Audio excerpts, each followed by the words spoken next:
Warahmatullahi wabarakatuh. Alhamdulillahi rabbil alamin. Wassalatu wassalamu ala asyrafil anbiya'i wal mursalin Sayyidina wa habibina wa syafi'ina wa maulana Muhammadin wa ala alihi wa sahbihi ajma'in. Amma ba'du. Hadratal mukarramin wal muhtaramin, para alim ulama, para asatid wal asatidah, wabil khusus yang saya hormati dan yang saya takrimi Mudirul Ma'had Darul Quran Ad-Da'wah Al-Mukarram Kiai Mas'udi Syamsuddin, yang semoga beliau beserta keluarganya disehatkan rohani jasmaninya, dipanjangkan umurnya, disabarkan hatinya dalam memperjuangkan, meneruskan perjuangan baginda Rasulullah sallallahu alaihi wasallam. Amin amin ya rabbal alamin. Pertama-tama, marilah kita semua panjatkan puji syukur kita kepada Allah Subhanahu wa taala, yang mana atas nikmat Allah kita semua bisa hadir di tempat yang insyaallah penuh dengan barakah ini, dengan niat, dengan tujuan untuk meraih ridha Allah Subhanahu wa taala. Salawat serta salam senantiasa kita haturkan kepada junjungan kita Nabi besar Muhammad sallallahu alaihi wasallam, yang kita semua tentunya mengharapkan syafaat daripada baginda Rasulullah sallallahu alaihi wasallam.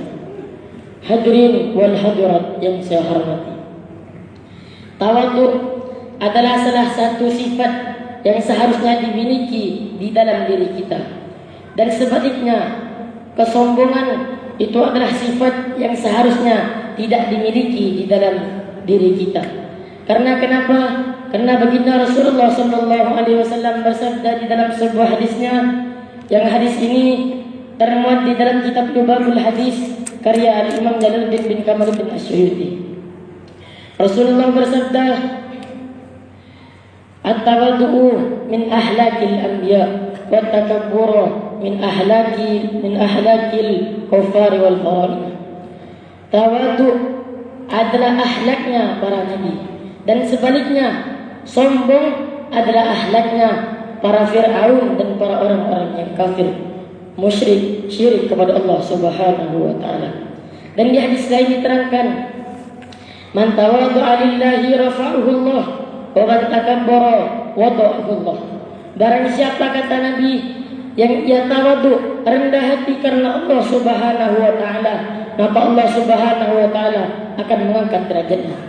Dan sebaliknya, barang siapa yang sombong, maka Allah akan merendahkannya. Hadirin wal hadirat yang saya hormati, sombong ini juga termasuk sifat yang tidak disenangi oleh Allah Subhanahu wa taala. Kenapa demikian wahai para hadirin?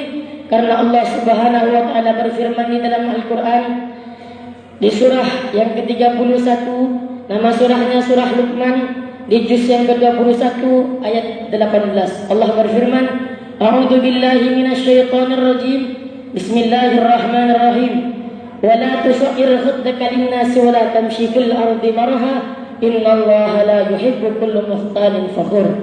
Yang artinya, janganlah kalian semua memalingkan wajah kalian dari manusia, dan janganlah kalian semua berjalan di atas bumi ini atas kesombongan.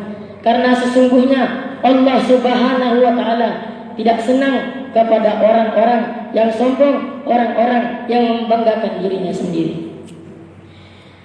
Dan juga sombong adalah salah satu maksiat yang pertama kali Allah Subhanahu wa taala dimaksiati di dalam surga.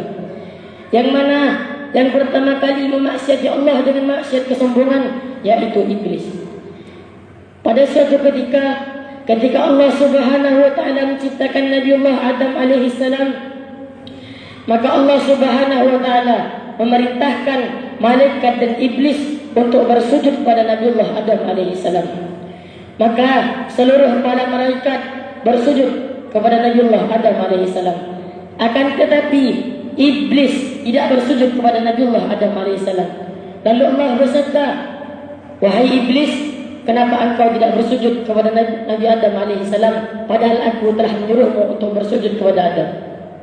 Lalu iblis menjawab, "Ana khairum minhu, aku lebih baik daripada Adam." Khalaqtani min nar, kata iblis. Engkau ciptakan aku ya Allah dengan api. Wa khalaqtahu min tin, sementara engkau menciptakan Adam dengan tanah. Apakah pantas untuk aku bersujud kepada Adam, kata iblis. Maka Allah Subhanahu wa taala murka dan iblis diturunkan ke bumi dari surga. Dari surga Allah Subhanahu wa taala, iblis diturunkan ke bumi. Maka maksiat yang pertama kali Allah Subhanahu wa taala dimaksiati yaitu dengan maksiat kesombongan. Maka Allah tidak suka, benci terhadap orang-orang yang sombong. Dan juga seharusnya kita sadar apa yang akan kita sombongkan. Untuk apa kita sombong? Sementara kita diciptakan oleh Allah dari tanah, dan ketika kita mati kita akan dimasukkan ke dalam tanah, dan ketika nanti di hari pembangkitan kita akan dibangkitkan dengan tanah. Apa yang harus kita sombongkan? Apakah pantas kita untuk sombong?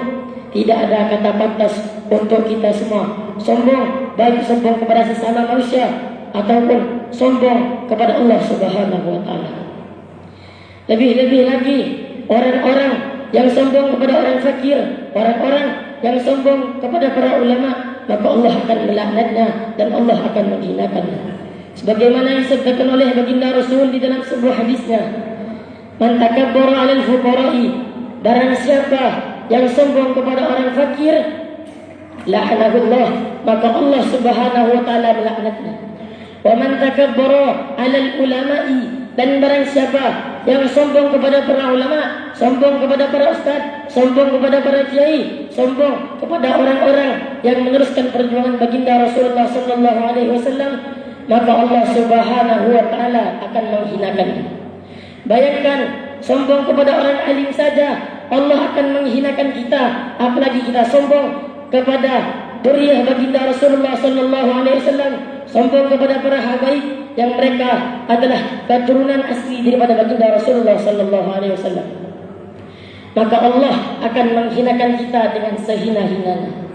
Hadirin wal hadirat yang saya hormati, mungkin hanya inilah ceramah yang dapat saya sampaikan. Semoga bermanfaat bagi kita semua, terutama bagi diri al-fakir pribadi. Dan marilah kita berdoa kepada Allah, semoga hati kita dijaga oleh Allah dari sifat iri, sifat dengki, sifat hasud, sifat kesombongan. Karena sifat-sifat tersebut dapat mematikan hati kita. Mungkin hanya inilah yang dapat saya sampaikan, kurang lebihnya mohon dimaafkan.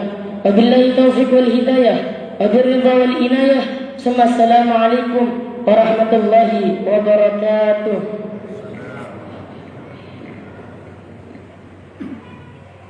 Semoga bermanfaat. Assalamualaikum warahmatullahi ta'ala wabarakatuh. Alhamdulillah wassalatu wassalamu ala rasulillah wa ala alihi wa sahbihi wa mawala, amma ba'du. Yang saya hormati, saya banggakan para ketua, para pengurus, para jamaah, para imam Masjid Nurul Falah Wonodadi Ayani 2 Kuburaya Kalimantan Barat, yang semoga kita semua senantiasa berada dalam lindungan, rahmat serta anugerah dan ampunan dari Allah Subhanahu wa taala. Pertama, kita bersyukur kepada Allah karena sampai saat ini kita bisa duduk di masjid ini. Mudah-mudahan berangkatnya kita tadi untuk salat maghrib berjamaah ke masjid ini masuk dalam sabdanya Nabi, basyiril masyahina fitulam ilal masajidi bin nurit tamih yaumal qiyamah. Kata Nabi, berilah kabar gembira kepada orang-orang yang berjalan di kegelapan malam ke masjid-masjid untuk salat dan untuk kebaikan di masjid. Berilah kabar gembira mereka dengan apa? Bin nurit tamih yaumal qiyamah, dengan cahaya yang sempurna kelak di hari kiamat. Amin Allahumma amin. Salawat beruntai salam kita haturkan kepada baginda Rasul Muhammad sallallahu alaihi wasallam yang Nabi bersabda, salatukum alayya mahaqatun, salawatnya kalian kepadaku adalah penghapus dosa kalian. Allahumma salli ala sayyidina Muhammad wa ala ali sayyidina Muhammad. Hadirin hadirat, para pendengar dimanapun anda berada yang semoga dibanggakan oleh Allah. Pada kesempatan kali ini kita melanjutkan kajian kita, kajian fikih kitab Safinatun Najah karya Syekh Salim bin Samir Al-Hadrami rahimahullah ta'ala. Qala al-mu'allif al-allama Syekh Salim bin Samir Al-Hadrami rahimahullah ta'ala, nafa'ana Allahu bi'ulumi wa anwari wa asrari fid dharaini amin. Faslun, fasal furudul ghusli itsnan. Fardunya mandi besar atau mandi wajib itu ada dua. Satu, an-niyatu, ialah niat. Yang kedua, wa ta'mimul badani bil ma'i, meratakan anggota badan dengan air. Misalnya kita hadas besar, baik setelah haid, setelah nifas, atau setelah berhubungan suami istri, atau junub, maka kita adus atau mandi. Rukun atau fardunya mandi besar itu ada dua. Satu, niat. Artinya setelah kita melaksanakan sunnah-sunnah mandi besar, yaitu membersihkan anggota tubuh, sikat gigi dan seterusnya, lalu air. Ketika sampai di anggota pertama dari badan kita, maka niat dalam hatinya, niat saya mandi besar, menghilangkan hadas besar, fardu karena Allah Ta'ala. Atau bahasa Arabnya, nawaitul ghusla li raf'il hadatsil akbari fardhan lillahi ta'ala. Kemudian yang kedua, ratakan air tersebut harus sampai kepada seluruh kulit dan bulu-bulu yang ada di anggota tubuh kita, harus. Kemudian faslun, syurutul wudu asyaratun. Syarat wudu itu ada 10. Satu, al-Islam, harus Islam. Kalau bukan Islam berwudu tak sah. Yang kedua, wa tamyizu, pintar. Kalau bodoh tak salah berwudu. Kedua, ketiga, wa naqa, suci anil haid wa nifas, dari haid dan nifas. Harus suci dari haid dan nifas. Berarti wudunya orang yang haid tak sah, wudunya orang yang nifas tak sah. Karena apa? Mereka masih menanggung hadas yang besar, sementara wudu hanya menghilangkan hadas kecil. Wa amma yamna'u usulal ma'i ilal basyarati, dan bersih, anggota tubuh kita bersih daripada segala sesuatu yang dapat mencegah sampainya air kepada kulit yang ada di tubuh kita. Maka sebelum berwudu atau sebelum adus mandi besar, periksa, takut ada lilin yang menempel, atau sampai kerja cat misalnya, kemudian hadas besar, maka hapus dulu catnya. Khawatir catnya adalah cat yang tidak menjadi sebab tidak menyerapnya air atau tidak nyampainya air kepada kulit yang ada di tubuh kita. Kemudian wa alla yakuna 'alal uqbi ma yughayyirul ma'u, termasuk syaratnya wudu, wa alla yakuna 'alal uqbi ma yughayyirul ma'u, agar di anggota wudunya ini tidak ada sesuatu yang ketika airnya sampai, ketika airnya, anggotanya ini menyentuh air, maka airnya menjadi berubah. Misalnya sampai wudu di jeding 2 kolah hamam, 2 kolah, jeding 2 kolah, ternyata tangannya ternyata memegang kotoran atau najis. Ketika tangan ini dimasukkan ke air yang tadi 2 kolah, ternyata salah satu daripada sifat air itu bisa berubah. Entah itu baunya, ternyata ketika tangan kita masuk baunya robah, atau ketika tangan kita masuk ternyata rasanya kok berubah, atau ketika tangan kita masuk warnanya kok berubah, karena ada najis yang menyebabkan air itu berubah. Kemudian termasuk syaratnya wudu wal ilmu bi fardiyatihi, harus tahu terhadap wajib-wajibnya wudu. Rukun wudu yang kemarin, fardu wudu ada 6, 1 niat dalam hati, 2 membasuh kedua wajah kita, 3 membasuh kedua tangan, 4 membasuh mengusap kepala kita, 5 membasuh kedua kaki, 6 tertib atau berurut, 6 tertib atau berurut. Wa an la ya'takida fardhan min furudhi sunnatan, dan termasuk syaratnya wudu agar orang yang berwudu tak yakin bahwa satu fardu daripada fardu-fardunya wudu ini sunnah. Contohnya, ketika membasuh tangan, keyakinannya basuh tangan ini adalah sunnah wudu, bukan fardunya wudu. maka ini juga termasuk tak sah wudunya. Wal ma'u tahuru, termasuk syaratnya wudu airnya harus suci, kalau tak suci tak sah. Wa dukhulul ma'i wa dukhulul waqti, harus masuk waktu. Kalau mau sholat fardu berarti masuk waktu. Kalau hanya wudu biasa, wudu misalnya menjaga kesunatan, tak apa-apa sah wudunya. Wal muwalatu idaimil hadasi, dan terus menerus bergegas bagi orang yang selalu hadas. Apa selalu hadas? Contohnya orang yang penyakit kencing terus, bisir ya, yang kencing terus itu sikit-sikit kencing, sikit-sikit kencing, sikit-sikit kencing. Bisir, weser, beser, ya pokoknya itu. Bisir, weser. Atau bagi perempuan selalu keluar darah, kan ada perempuan itu penyakit selalu keluar darah, sama dengan penyakit beser itu. Artinya kalau ada kejadian anak atau istri kita yang perempuan atau keluarga kita perempuan di rumah, kejadian selalu keluar darah istihadah, bukan darah haid. Darah haid kan 15 hari. Kalau ada kejadian ternyata seorang wanita itu setelah 15 hari masih keluar darah, maka wanita ini wajib mandi besar setelah 15 hari.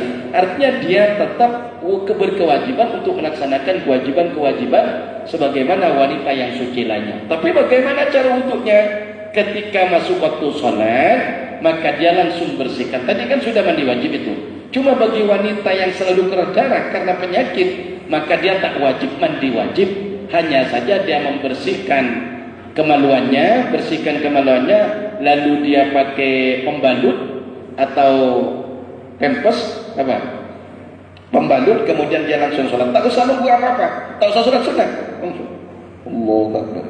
Kalau khawatir keluar darah ketika sholat, maka sholatnya ambil wajibnya saja. Ambil Fatihah, tak usah baca kabirau, ambil Fatihah, tak usah baca surah. Karena yang termasuk rukun sholat adalah Fatihahnya, sementara doa iftitahnya itu adalah sunnah ghaib, dan surahnya itu termasuk sunnah ghaib.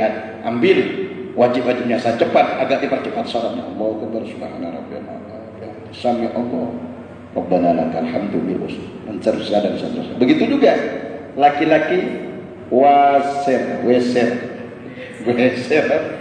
beser. Begitu juga, jangan ke masjid sampean. Kalau khawatir ketika melangkah ke masjid tiba-tiba kencing lagi, kembali lagi ke rumahnya, ke masjid lagi kencing lagi, atau khawatir menetes ke masjid, maka atau ada orang berpenyakit kakinya berdarah, tak usah masjid Pak. Walaupun yang penting hatinya kangen ke masjid. Naudzubillah min dzalik, penyakit apa itu? Penyakit kencing manis itu biasanya. Penyakit kencing manis, kemudian dia kena luka, kemudian darahnya kemana? Tak usah masjid. Kalau ke masjid justru itu yang haram. Kenapa? Dia dapat mengkotori masjid dengan percikan-percikan darahnya. Tak usah masjid, sholat saja di rumahnya. Karena mudaratnya masjid lebih besar daripada manfaatnya. Yang penting hatinya, ya Allah, andai kata aku sembuh, aku rindu ke masjid, insya Allah dicatat oleh Allah Ta'ala seperti sedianya dia waktu sembuhnya ahli ke masjid. Kemudian termasuk fasal nawaqidul wudu'i arba'atu asya'. Perkara yang membatalkan wudu ada 4. Ingat, perkara yang membatalkan wudu ada 4. Al-awwal, pertama, al-khariju min ahadis sabilaini min kubulin au duburin rihun au ghairuhu ilal maniyah. Yang termasuk batalkan wudu pertama, setiap yang keluar dari kubul atau dubur. Keluar apa saja, keluar angin atau keluar isinya, terserah. Keluar airnya, isinya atau anginnya, yang penting keluar sesuatu batal wudunya. Kecuali keluar air sperma. Loh Pak Ustaz, kok bisa begitu? Keluar air sperma tak batal? Tak batal wudunya, tapi wajib adus, wajib mandi besar. Kok bisa? Iya. Itu hukum fikih, kan bingung kita keluar sesuatu kecuali air sperma. Karena air sperma ini suci.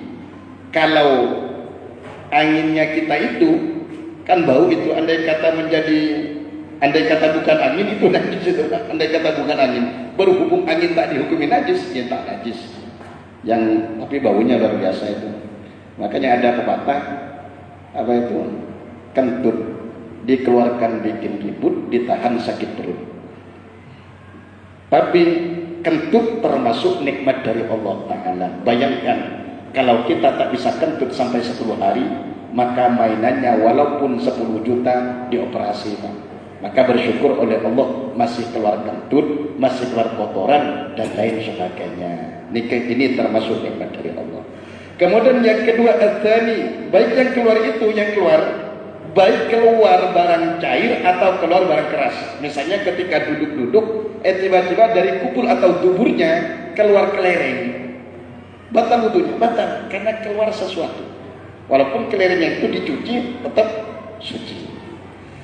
Adzani yang kedua, zawalul akli binaumin al-ghairihi, hilang akal sebab tidur atau lainnya tidur. Contohnya, sampean misalnya pergi ke masjid, tiba-tiba sampai ke pintu masjid kejedot kepalanya, pingsan 3 menit, maka itu batal wudunya karena dia hilang akal selama 3 menit. Kecuali yang tak hilang akal, baik itu karena tidur atau bukan. Contohnya sampai Jumatan, biasanya kan kalau bukan Jumatan tak kantuk, tapi pas khutbah baca, maaf, udah mulai itu ngantuk. Alhamdulillah hilang. Amin. Ketika komat Allahu Akbar, lalu dia cerita ke kawanku, di masjid itu tuh sesat. Kenapa sesat? Tak ada khutbahnya. Kenapa tak ada khutbahnya? Ketiduran, tidur dari semenjak alhamdulillahnya, assalamualaikumnya imam sampai komatnya imam. Wajar tak ada apa-apa. Sesat bukan yang di masjid yang sesat, dianya yang tersesat karena tidur dalam mimpinya. Kalau tidur seperti itu maka batal wudunya. Berarti bagaimana wudu? Kecuali tidurnya illa nauma qa'itin mumakkinin maq'aduhu minal ardi, kecuali tidurnya orang tetap. Kalau sampai bisa begini tidur, tak batal. Tapi kalau masih apalagi tidur sampai begini itu, nah ini khawatir keluar sesuatu yang menurut sampean tak ada bau, tapi di belakangnya luar biasa. Bau apa tuh? Cuma dia kan tak tanya, kamu kentutnya enggak? Nah, khawatir, maka batal wuduknya. Adzalik, kalau berdiri tak apa-apa, tidur berdiri. Contohnya sampean ketiduran begini, tak apa-apa. Amin subuh itu. Tumbang. Nah, suami masih yang membunyikan tangan, sempat membunyikan tangan ketika amin misalnya. Kemudian termasuk membatalkan wudu adzalisu yang ketiga, iltiqa'u basyaratai rajulin wa imra'atin kabiraini ajnabiyani in ghairi hailin, bertemunya 2 kulit laki-laki dan perempuan yang sama-sama besar, sama-sama dewasa, sama-sama baligh tanpa ada penghalang. Bertemunya kulit, kalau daging atau bulu, kalau tulang atau bulu tak apa-apa. Kita nyentuh wanita lain termasuk wanita yang bisa dinikahi, itu wanita lain. Istri kita wanita lain karena dia bisa dinikahi. Yang tak bisa dinikahi itu berarti bukan wanita lain. Menurut kita ajnabiyataini, wanita lain. Istri menurut mazhab Syafi'i batal. Kenapa demikian? Karena istri wanita lain bisa dinikahi. Yang penting bisa dinikahi, batal wudunya. Walaupun dia sedang menikah, sedang dalam keadaan suami istri atau bukan. Makanya walaupun sesayang-sayang yang pergi ke masjid, kalau mau nuntun istri atau suaminya, tuntun bajunya saja. Jangan tuntun. Kalau tuntun istri maka tetap wajib wudu nanti kalau mau sholat. Karena batal menyentuh kulit. Kalau tidak mau batal, sentuh tulang atau bulunya. Apa saja, misalnya suaminya berjenggot, aku sayang kepada mas, jenggotnya saja, jangan sampai kena ke kulitnya. Suaminya berkumis, aku sayang kepada mas, atau rambutnya istrinya, aku sayang kepadamu, rambutnya bukan kulitnya, atau giginya ini tulang bukan kulit, aku sayang padamu dek misalnya, giginya, atau kukunya, kuku ini tulang. Makanya kalau gatal misalnya suruh garukan kepada istri, yang penting tak kena, misalnya kuku istrinya panjang, atau kepada suaminya kukunya panjang, yang penting tak kena ke kulitnya, tak apa-apa. Bukan kulit. Siapa saja yang tak batal menyentuh, antara laki-laki dan perempuan, 1 saudari, ibu, nenek, kemudian bibi, keponakan. Kalau masih sepupu batal, karena sepupu boleh dinikahi. Yang haram mertua tak batal, Pak. Mertua. Karena apa? Mertua perempuan termasuk mertua, termasuk dalam kitab fikih wanita yang haram itu dalam kitab fikih nikah itu ada dua. Satu ada haram alat ta'bid, haram selama-lamanya. Haram apa? Haram alat ta'bid. Apa? Haram alat ta'bid. Haram dinikahi selama-lamanya. Yang kedua, haram la alat ta'bid. Apa? Haram la alat ta'bid. Haram tak selama-lamanya. Siapa saja wanita yang haram dinikahi selama-lamanya? Satu, tentunya ibu. Yang kedua, adik, saudari. Yang ketiga, bibi, baik dari bapak atau dari ibu. Yang keempat, ponakan. Yang kelima, mertua perempuan. Makanya kita selaku laki-laki menyentuh bersalaman dengan mertua perempuan kita tak batal wudunya. Karena apa? Karena ketika kita sudah ngawini anaknya perempuannya, maka kita andai kata bercerai tak boleh mengawini ibunya mertuanya. Siapa juga yang mau kawin dengan mertuanya? Om sudah agak tua, jadi sudah masih tua. Lah, yang haram ala takbid yaitu ipar. Kalau dia masih kita menikah dengan saudarinya, maka ipar perempuan ini tak boleh dinikahi. Kenapa demikian? Kalau dia dinikahi mengumpulkan antara dua saudari dalam satu pernikahan, maka pernikahan kedua tak sah dan termasuk zina. Bibi begitu juga, ponakannya begitu juga. Misalnya ponakan istri atau bibinya istri, tak boleh dikumpulkan dalam satu pernikahan. Misalnya kita sedang diuji oleh Allah, punya istri cantik, ternyata keponakannya cantik juga. Naksir juga, keponakannya juga naksir kepada kita. Kita mau nikah, ada hukum loh. Kalau kita nikahnya, pernikahannya tak sah, kemudian dia zina, na'udzubillah min dzalik, atau bibi istri kita, atau kakak istri kita, atau adik istri kita, ipar, tak boleh dinikahi dalam satu pernikahan. Kalau misalnya na'udzubillah min dzalik bercerai dengan istrinya ini, bercerai, dapat 3 hari, ternyata ada cinta dalam keluarga, karena sering ketemu misalnya dalam keluarga, adik atau kakaknya istri kita ini naksir ke kita, kita naksir kepadanya, kawin kemana-mana misalnya, kawin kemana-mana, antara bukan yang dengan istrinya sudah dicerai misalnya, maka boleh.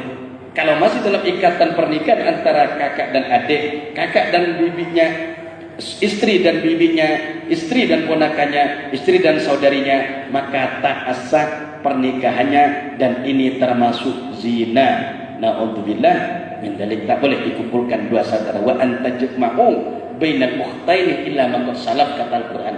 Dan haram kalian mengumpulkan antara dua saudari kecuali hukum-hukum yang telah terdahulu. Ini termasuk. Makanya kalau kita punya ipar dalam rumah kita, lah ipar kita misalnya kita masuk ke rumah suruh pakai kerudung kalau masih ipar. Kenapa? Haram kita lihat dia, karena dia wanita lain, buka aurat, haram dia. Kita lihat haram, kita nyentuh haram. Sepupu begitu juga, haram dinikahi. Maka haram juga menyentuhnya dan haram buka auratnya di dalam rumah kita. Maka bagaimana ketika ada ipar masuk ke rumah kita, kita sedang tak pakai kerudung misalnya, Mas suruh pakai kerudung kena suaminya, ada yang mau masuk. Banyak yang tak paham biasanya seperti ini. Kemudian ar-rabi'u, termasuk 4 yang membatalkan wudu, masuku bulil adami aw halqatu ala hawtati duburihi bi batnir rahah aw butunil asabi'. Yang keempat, batalnya wudu menyentuh, memegang. Kalau tadi kan menyentuh, kalau menyentuh begini pakai apa saja menyentuh, pakai kepala, pakai apa, yang penting menyentuh. Sekarang memegang kubulnya anak Adam manusia, kubulnya anak Adam manusia. Awal halqati duburihi, atau lubang duburnya, bibet nirroha, dengan telapak tangan pakai ini. Kalau dengan punggung tangan tak apa-apa. Misalnya punya kita gatal misalnya Pak, mau digaru pakai punggung misalnya, tak batal. Kalau pakai ini batal.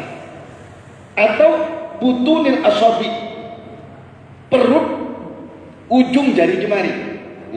Ini termasuk. Nah, misalnya batal. Misalnya gatal digaruk pakai kukunya yang panjang tak apa. Awal halqati duburi, kalau hanya nyentuh misalnya, kalau berarti kalau demikian Ustaz, kalau nyentuh kemaluannya hewan gimana? Ternyata kemaluan kucing kita sentuh, batal apa enggak? Enggak, kalau kemaluan kucing. Ini masuk kubulil adami. Adami itu anak Adam manusia. Kalau nyentuh kemaluan kucing, pantat misalnya sedang punya wudu, Pak. Ternyata ayam kita tak keluar telurnya, kita ambil telurnya pakai tangan kita. Tak keluar telur ayam ini misalnya. Sedang punya wudu, apakah batal wudunya? Tak batal wudunya. Karena itu bukan kubul anak Adam, bukan dubur anak Adam, tapi kubul hewan, tak apa-apa. Oh, misalnya punya wudu, mencuci najis, apakah batal Ustaz? Tak najis. Ada tai ayam, misalnya kotoran ayam di rumah kita cuci, buang, sentuh pakai dibuang misalnya, kita cuci pakai tangan misalnya, atau pakai kaki, dialirkan airnya, batal, tak batal. Yang batal itu kalau menyentuh kubul dan dubur, kalau menyentuh najis tak batal wudunya, hanya cuci saja najisnya tersebut. Faslun, pasal manin taqadu wudu'uhu, barang siapa yang batal wudunya, artinya dia tak punya wudu, haruma alaihi arbatu asya'a, maka haram baginya 4 perkara. Apa yang haram bagi orang yang tak punya wudu? As-salatu, 1 salat, tak boleh salat. Wa tawafu, 2 tawaf di Mekah harus punya wudu. Wa masul mushafi, menyentuh Quran.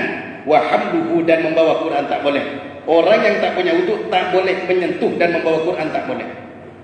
Kalau hanya membaca, boleh. Hanya membaca, misalnya ada hafal Quran sampean, tak punya wudu, boleh. Bismillahirrahmanirrahim. Alif Lam Mim.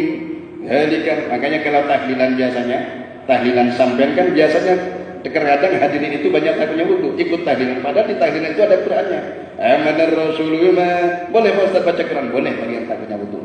Tapi bagi yang junub atau hadas besar tak boleh baca Quran. Wa hamduhu, dan membawa Quran. Tapi bagaimana keadaannya, misalnya ke pasar sampean beli barang, beli buku, beli Iqra'ana, beli Quran, anak tak punya wudu, mau wudu kan tak mungkin di pasar ramai. Maka bagaimana? Tak apa-apa. Karena kita sedang belanja barang, mata dalam bahasa fikihnya, barang-barang yang lain, yang penting dengan khusus Quran. Maksudnya jangan khusus Qurannya saja. Artinya yang kita bawa dalam tas kita ada Quran, ada buku, ada pulpen, ada kain, dan seterusnya. Maka itu bukan dianggap membawa Quran, tapi dianggap membawa barang-barang belanjaan. Begitu. Terus selanjutnya, nanti kalau mau tanya. Wa yakrumuh, dan haram alal junubi, atas orang yang junub atau hadas besar, sittatu asya'ah, 6 perkara. Yang pertama salat, tawaf, nyentuh Quran, bawa Quran, duduk atau diam di dalam masjid tak boleh bagi orang junub. Diam dalam masjid tak boleh. Kalau hanya lewat misalnya masjid, mau ke seberang sana, tidak ada jalan. Misalnya full dengan jemaah, di sana di belakang full, di depan full. Ternyata cuma bisa aja lewatnya di tengah, tak apa-apa lewat. Yang penting jangan lubsu, diam di dalam masjid. Tak boleh bagi orang yang junub.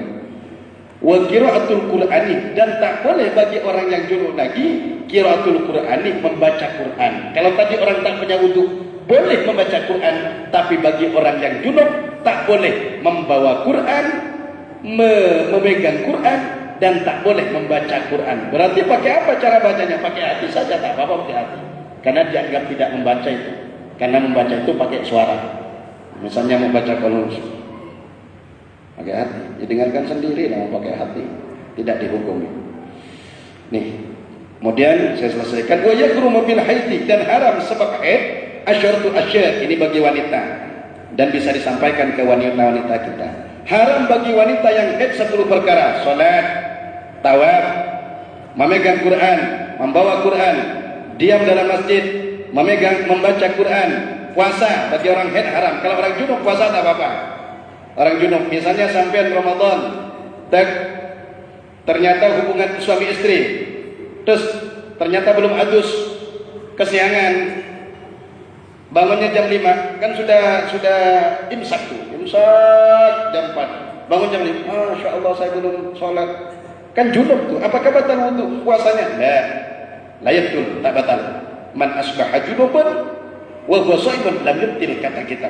Barang siapa yang bangun subuh dalam keadaan junub sementara dia sedang berpuasa, maka puasanya tak batal. Karena dia junub. Tapi kalau haid, misalnya ketika subuh tiba-tiba basah perempuan haid, maka batal puasanya. Termasuk tak sah bagi orang yang haid, yang haram wat talaq dan talak. Artinya bagi laki-laki kalau mau talak, dia istrinya haid apa enggak. Kalau dia sedang haid, haram talaknya, walaupun talaknya itu tetap terjadi. Naudzubillah min dzalik. Wal mururu fil masjid, dan juga tak boleh bagi wanita yang haid lewat di masjid. Kalau tadi orang junub boleh lewat di masjid, tapi bagi yang haid haram lewat di masjid. Khawatir apa? In khafat talwisahu, jika dia khawatir berjatuhan darah-darahnya ketika di dalam masjid. Wal istimta' baina surah wal rukbah, termasuk haram bagi wanita haid bersenang-senang di antara daerah pusar dan lutut. Mungkin hanya ini sementara, ada dipertanyakan, silakan.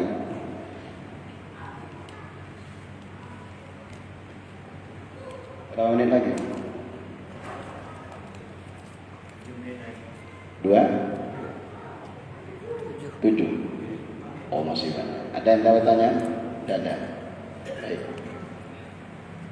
Kita lanjutkan. Faslun fasal. Asbabut tayammumi. Nanti kalau hatam biar dapat barokah, Pak. Kemarin kan alhamdulillah Fathul Qorib hatam walaupun tak sempurna. Sekarang kitab Safinatun Najah kita seling dengan tasawuf. Asbabut tayammumi salasatun. Sebab-sebab tayamum ada 3. Ini bagi siap-siap kita karena kadang kena penyakit dan lain sebagainya. Bisa tayamum fakdul ma'i, satu karena tidak ada air. Tidak ada air, bisa tayamum kita. Wal maradu, karena sakit. Sakitnya kalau nyentuh air, kata dokter, kata kesehatan, maka penyakitnya tambah parah, maka boleh tayamum. Wal ihtiyaju ilaihi li atisyahawiyyah muhtaramin. Yang ketiga boleh tayamum jika hanya punya air untuk minum saja. Jangan butuh di air minumnya, Pak. Misalnya sampai tidak ada air nih, sulit air, punya jeding besar, punya jeding untuk persiapan 2 bulan jedingnya. Kalau khawatir kita tak hujan, maka air yang untuk minum itu, air persediaan minum itu tak boleh kita gunakan untuk berwudu, tayamum saja. Itu untuk minumnya. Kalau pelihara sapi untuk sapinya, kalau pelihara kambing untuk kambingnya, dan seterusnya dan seterusnya. Karena termasuk hewan-hewan itu termasuk hewan yang dimuliakan oleh Allah. Kemudian ghairul muhtarami sitah, hewan-hewan atau binatang yang tidak dimuliakan oleh Allah ada 6. Ini diingat. Hewan-hewan yang tidak dimuliakan dalam syariat itu ada 6. Pertama, urutan pertama siapa? Dikatakan hewan dalam kitab Safinatun Najah saking kerasnya apa? Tarikus shalah, orang yang meninggalkan sholat. Orang tak sholat menurut kitab Safinatun Najah, bukan kata saya, Pak. Itu adalah ternyata binatang yang tak terhormat. Kita ini manusia, ini hewan. Cuma dalam bahasanya mantiknya, hewan itu ada 2. Satu hayawanun natik, hewan yang bisa berbicara, ya kita. Yang kedua hayawanun ghairu natik, hewan yang tak bisa berbicara, seperti kucing. Tapi mereka, kata bahasa mantiknya, mereka punya syukur perasa, kayak kucing, anjing. Coba anjing kalau kita pura-pura lempar, lari apa enggak? Bukan karena dia perasaan, bukan, karena dia punya perasa, indah perasa. Oh, nanti dia melempar saya, katanya.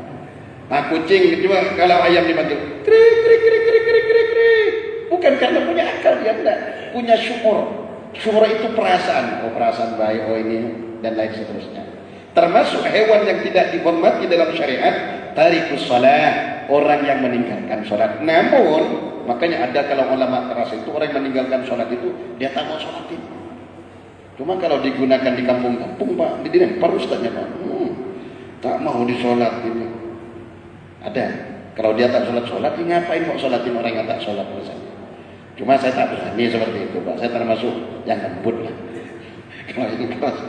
Kemudian termasuk binatang, na'udzubillah min dzalik, yang tidak dihormati oleh syariat, wazanil muhsanih, na'udzubillah min dzalik. Orang zina muhsan, na'udzubillah. Orang yang berzina muhsan. Zina itu ada 2. Satu, zina muhsan, dua zina ghairu muhsan. Zina muhsan itu siapa? Sudah punya istri, sudah punya suami, masih berzina, naudzubillah min dzalik. Sudah diberi rasa oleh Allah di rumahnya, masih berzina, naudzubillah min dzalik. Ghairu muhsan yaitu zinanya perawan dan bujang. Tak sama-sama tak punya istri dan sama-sama tak punya suami. Termasuk hewan yang tidak dihormati dalam syariat, naudzubillah min dzalik, selamat kita dan keluarga kita oleh Allah Ta'ala, yaitu wazalin muhsani, para penzina yang muhsan, punya istri, punya suami, masih berzina, naudzubillah min dzalik. Kemudian termasuk hewan atau binatang yang tidak dihormati oleh syariat, menurut kitab Safinatun Najah, wal murtaddu, dan orang yang murtad, naudzubillah min dzalik. Misalnya walaupun cantik dia, walaupun cantik, hebat, kaya raya, kalau murtad, naudzubillah min dzalik, pindah dari Islam, sudah diberi kemuliaan oleh Allah dengan Islam, masih pindah, naudzubillah, hanya gara-gara nasi mie 5 kardus, hanya gara-gara beras 10 karung, pindah agama, naudzubillah min dzalik. Dia, kata kita, termasuk binatang yang tak terhormat dalam syariat. Kemudian andai kata mati, secara kasarnya, andai kata mati dibuang tak apa, kasih anjing tak apa menurut andai kata kasarnya, cuma kan tak mungkin kan, ada kemanusiaannya di situ.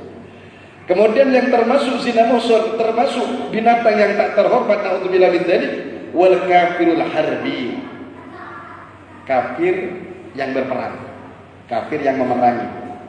Kalau kafir-kafir yang non muslim yang ada di samping kita, yang jualan sama kita, baik sama kita, itu namanya kafir dhimmi. Artinya dia diaman, dia punya hak untuk diamankan, berdamai dengan mereka, bagus-bagus. Kalau sudah memerangi baru Pak. Kalau di kita ini di Indonesia kan tidak ada yang peperangan seperti itu. Kafir harbi termasuk dalam kitab Safinah ini, termasuk binatang yang tidak terhormat, termasuk binatang yang tidak dihormat oleh syariat, wal kalbul aquruh, dan anjing yang galak. Kan ada anjing galak, orang lewat kuk mau diserang dan seterusnya. Kalau anjingnya baik-baik, ya termasuk terhormat Pak. Andai kata, cuma jangan, bagi orang Islam, ya jangan piara anjing, karena itu najis mughalladhah. Setan tak masuk ke rumah yang di situ ada anjingnya, kecuali misalnya rawan, di tempat rawan misalnya untuk penjagaan, maka disebut kalbun mu'allab. Kalbun artinya anjing binatang yang dijinakkan untuk penjagaan, tak apa-apa. Nah, yang terakhir wal khinziru, dan babi, naudzubillah min dzalik. Babi termasuk dalam Islam, dalam hukum kita Pak, terserah mereka yang di sana. Dalam hukum kita termasuk hewan yang tidak terhormat. Cuma sekarang orang Islam juga kurang hati-hati juga.